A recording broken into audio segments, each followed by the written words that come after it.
Welcome to Just You Watch Me Fix It. My name's Philip, and this is the first part of a series of parts for this project.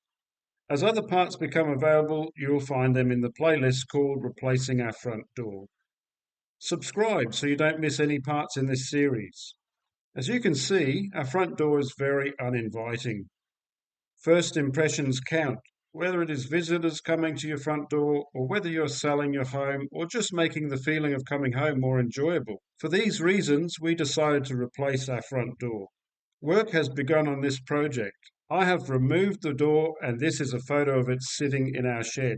Here you can see the door sill had split as a result of there being no support under its outer edge, and after years of use it had finally given way.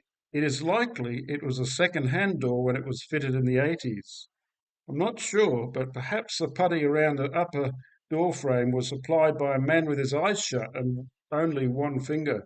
This is a good example of how rough workmanship detracts from the overall appearance of a project, as even when this door was first fitted, it would have looked rough. So this is our new doorway. Unfortunately, we lost some footage of the whole process of removing the old doorway and installing the new one. So I'm going to bring you up to speed with where we're at.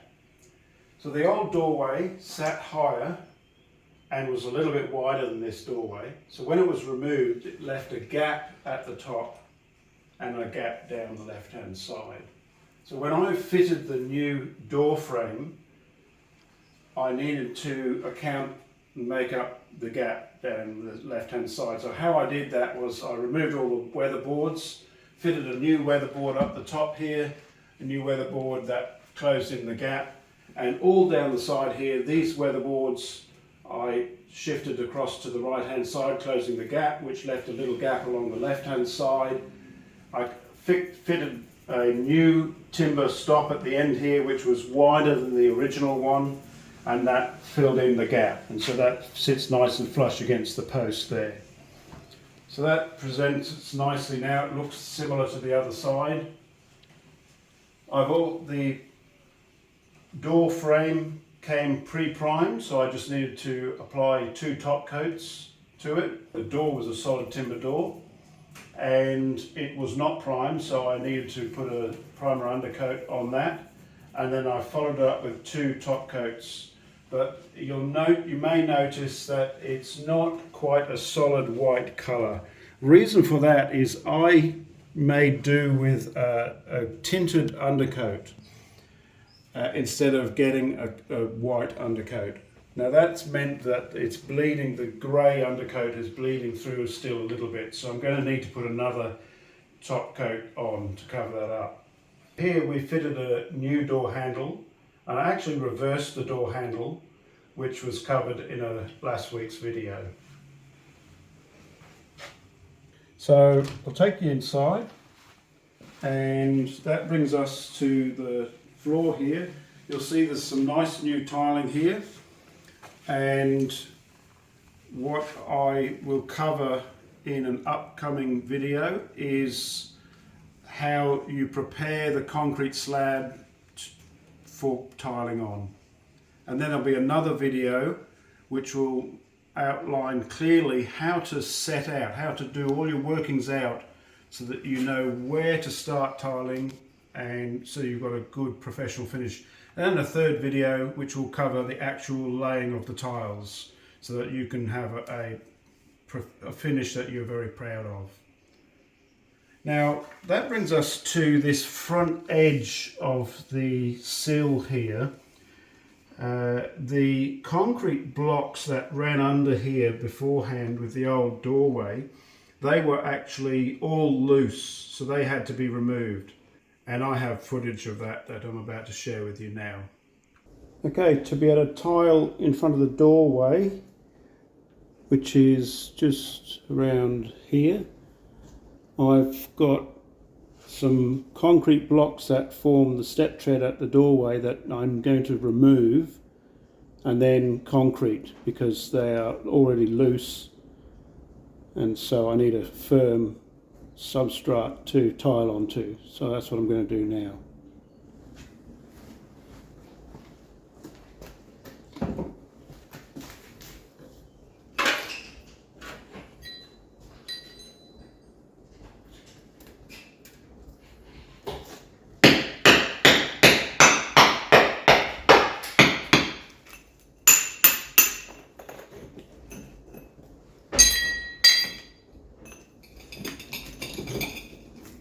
have already loosened these somewhat and formed cracks in them, make it a bit easier for me to pull them up.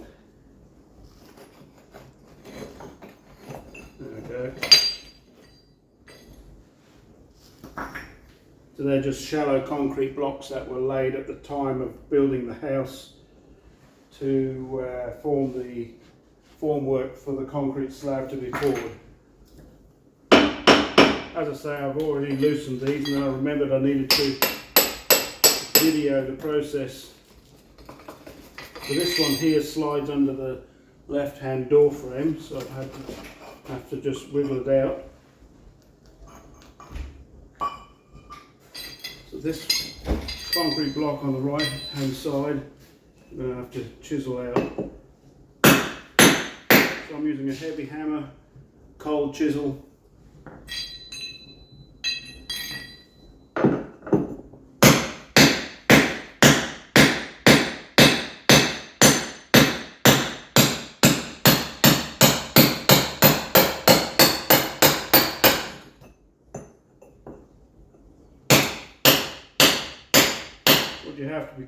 I have to be careful of when I'm doing this is that I don't slip with the cold chisel and hit the tiling and crack it.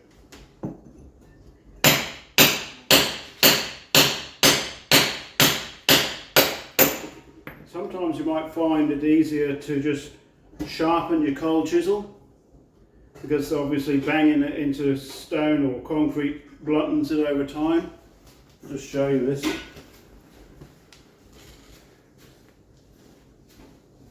You'll see that's quite blunt, but it's all right for what I'm doing.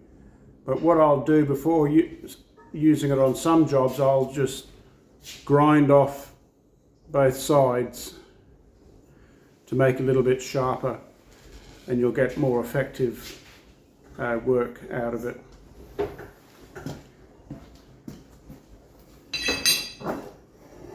So the bulk of the blocks are gone. Now I need to remove the mortar that they were laid on.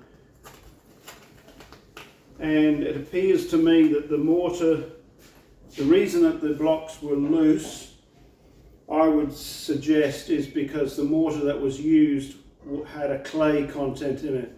That's okay if you're laying bricks. In fact, it's recommended that you have what they call a fat mix, a fatty mix, a mortar mix, and that is sand and cement, and the sand can have a little bit of clay content in it, and that's good for making mortar to lay bricks with.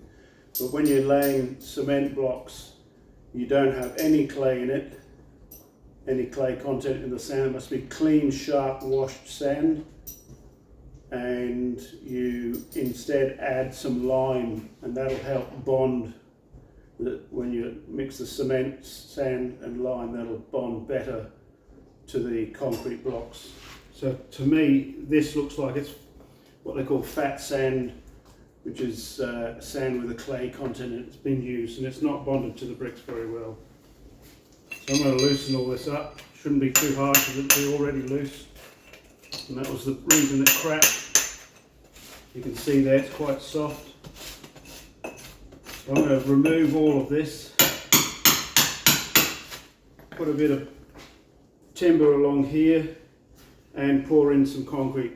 Before I do that, I'm going to obviously have to remove all of the fine dust, and then I'll prime the section that I'm going to concrete. I'll prime it so that it locks in any loose particles. Okay, let's get on with this. Pretty easy job because it's just falling off, because it was never really bonded ever properly. But that's what our reno's about. People that built the house were owner builders, did their best. Good on them for doing all that work, doing it themselves. Just making some improvements on the marvellous hard work they put into the property already.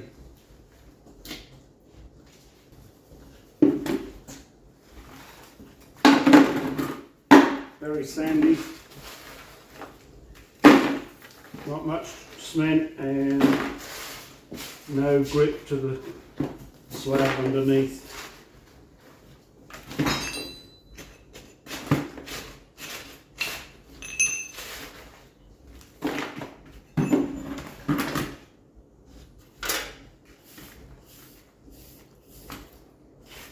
A lot of jobs involve preparation, a lot of time in preparation, getting that right in the beginning.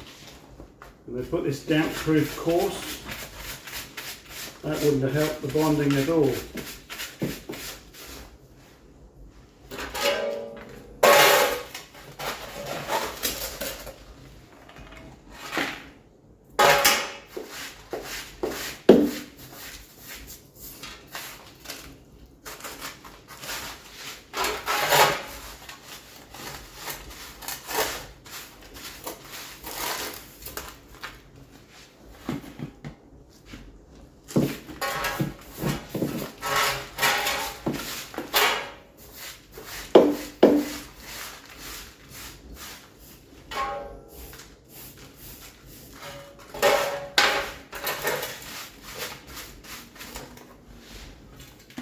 Okay, the bulk of that's gone.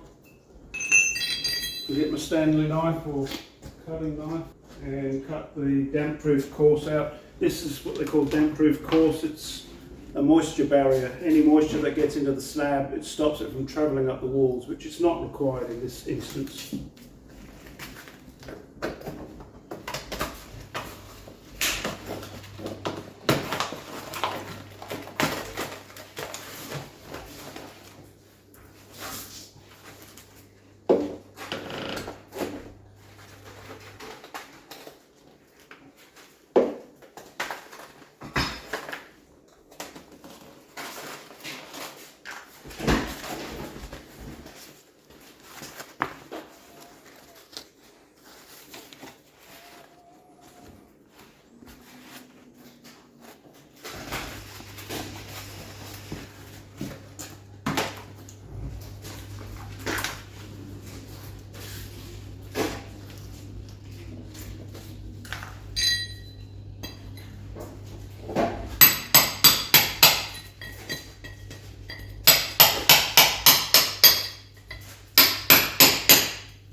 A bit of under slab plastic here that's got to come up.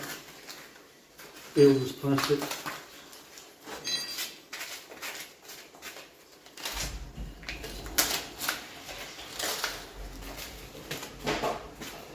Bit more damp proof course in the corner.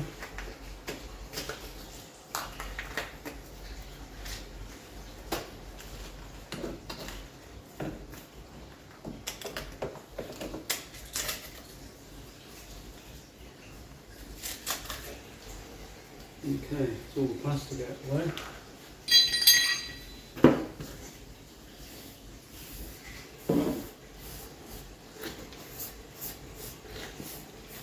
So when I pour the concrete in here, it'll be the same height as the existing slab. Actually, I'll make it very fractionally higher than this slab, existing slab, so that when it dries, it'll dry the right height. Probably about 2 mil higher than the existing slab.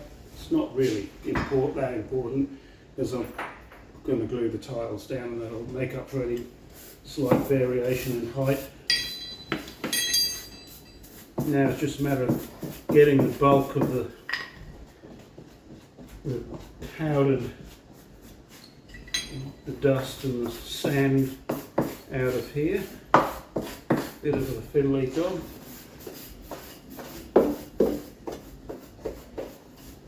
Important to do this part properly, because you want your new concrete to really bond with the existing concrete. Okay, so this is the cleaned out section. Concrete blocks have been removed, and now we've just got to concrete that in, let it cure and get hard over a period of about 7 days, and then I'll be able to tile up to the outer edge there with a trim. Okay, so I'm going to cut a piece of wood so that I can make it the right size for the boxing.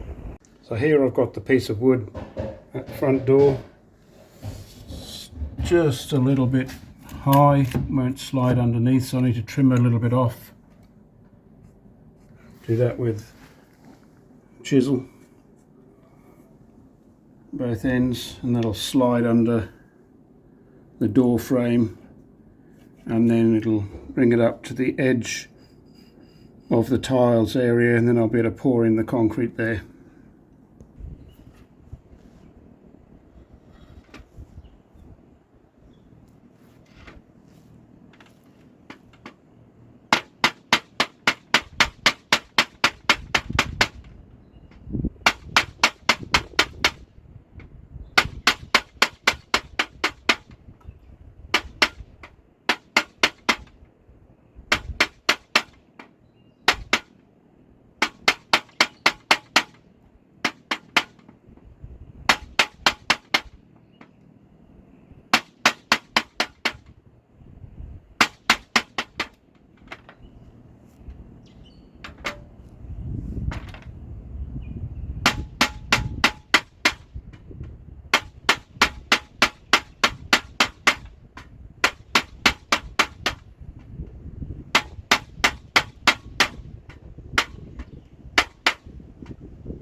See if this is enough.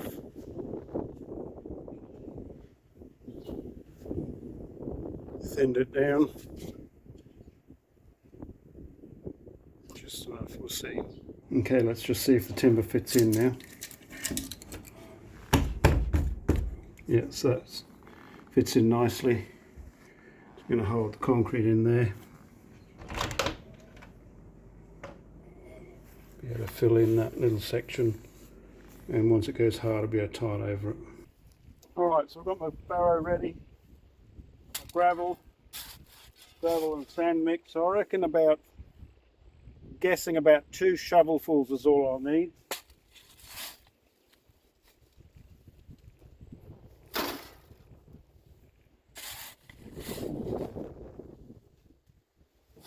Two shovelfuls, and then I'll go and get some cement, and I'll make it a fairly strong mix, 1 to 4, 1 to 5, so 1 cement to 4 or 5 gravel. So that's a ratio of 1 unit of cement to 4 or 5 units of gravel and sand mix. Right, got my gravel, sand and gravel mix, and I've got my cement.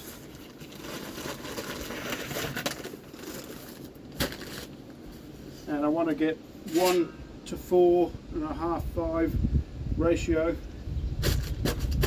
So I've got, say, 5 parts of the gravel, sand gravel mix, and 1 part of the cement.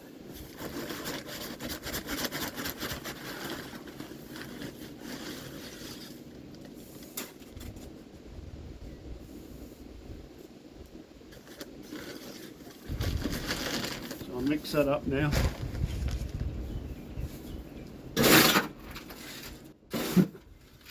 You can use a hoe to mix up a little small quantity.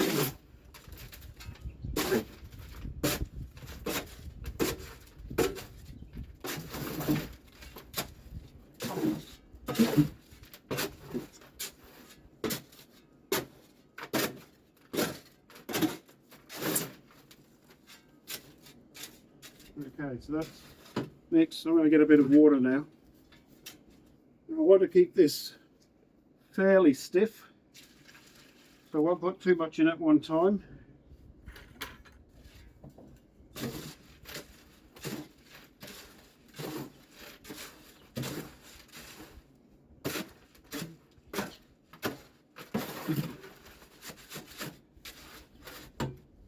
If you make it too wet, it'll just won't be so easy to work with.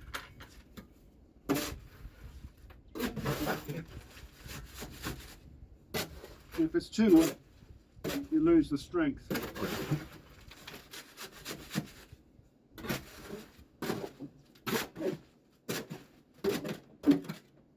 So don't get too quick to add too much water.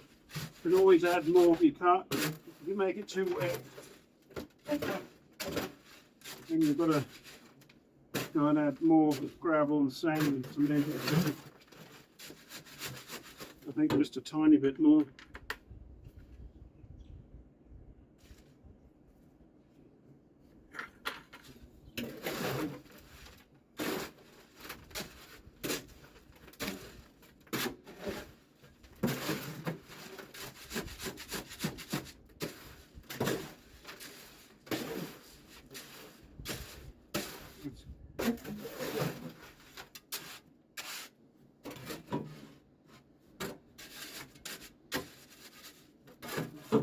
Okay, I'm going to show you something, give you an indication of right moisture content. If you run your back of your shovel along,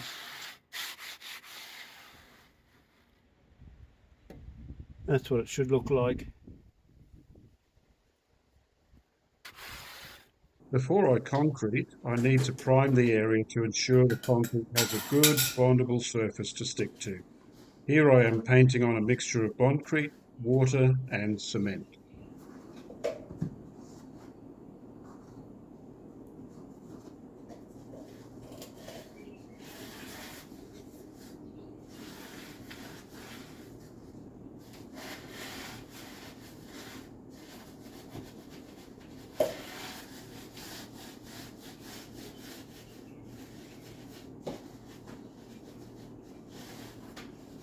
The key is to paint all surfaces.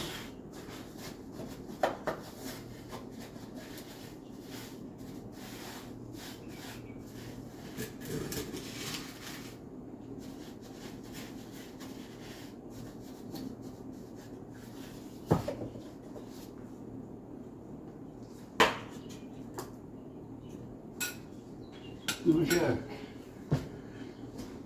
That's that. I'm going to put a bit of weight against this wood to hold it in place.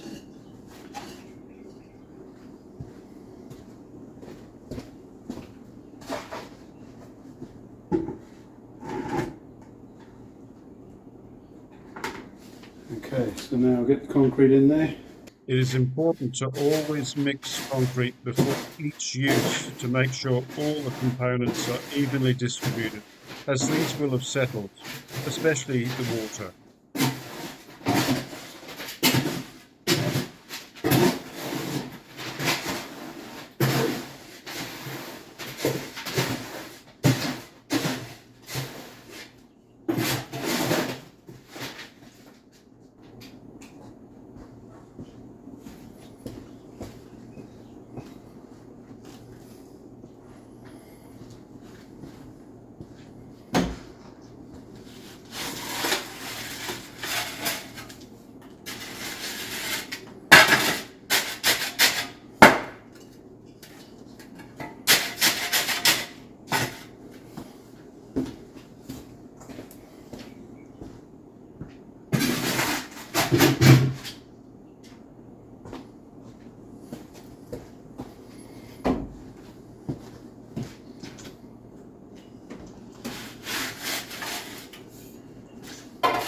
So what I'm going to do now, I'm going to just chuck the concrete into the step, and then I'll push it all into the corners, just with the back of the chisel. important to tap it in like this because you get rid of any air bubbles. It makes it stronger and it'll be walked on a lot.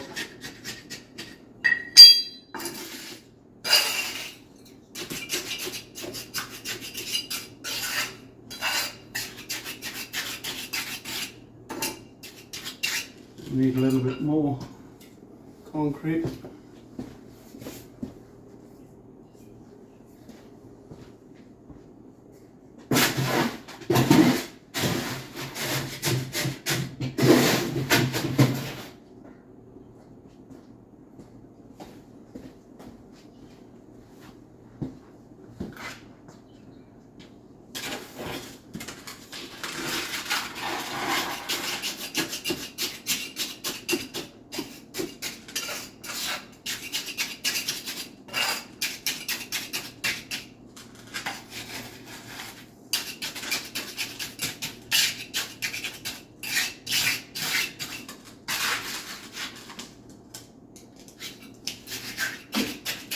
And remember, you make it slightly higher because when it dries it will shrink a little bit.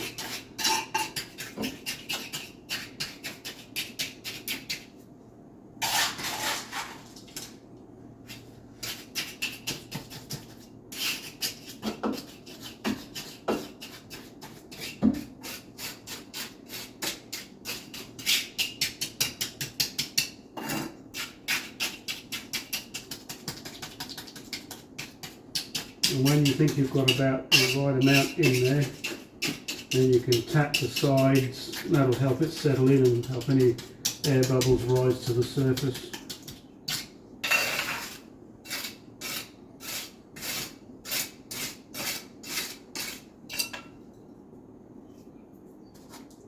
Clean up anything on your tiled surface.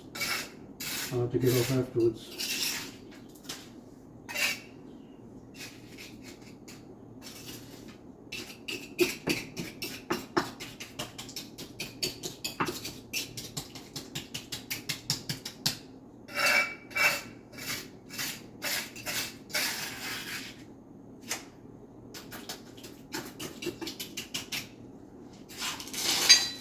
Now I'll get my wooden floats.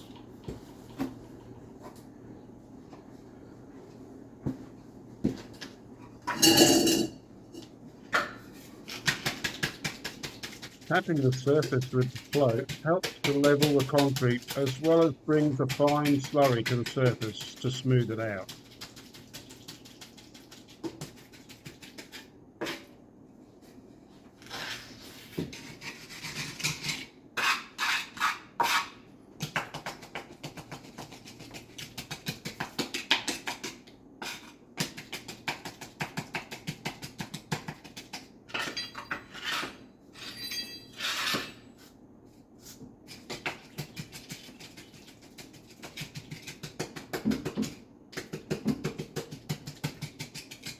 I think that's pretty good.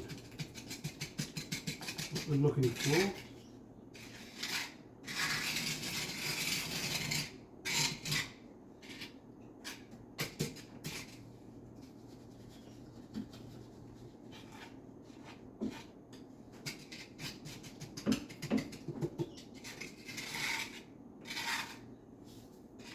Once you've got it right, don't fiddle with it.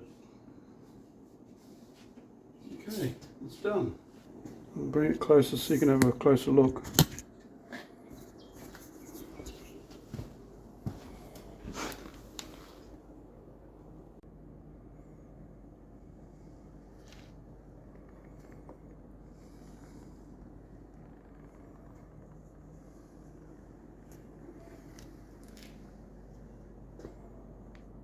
That's all for this week, folks. If you enjoyed this episode, please hit like, comment, and subscribe.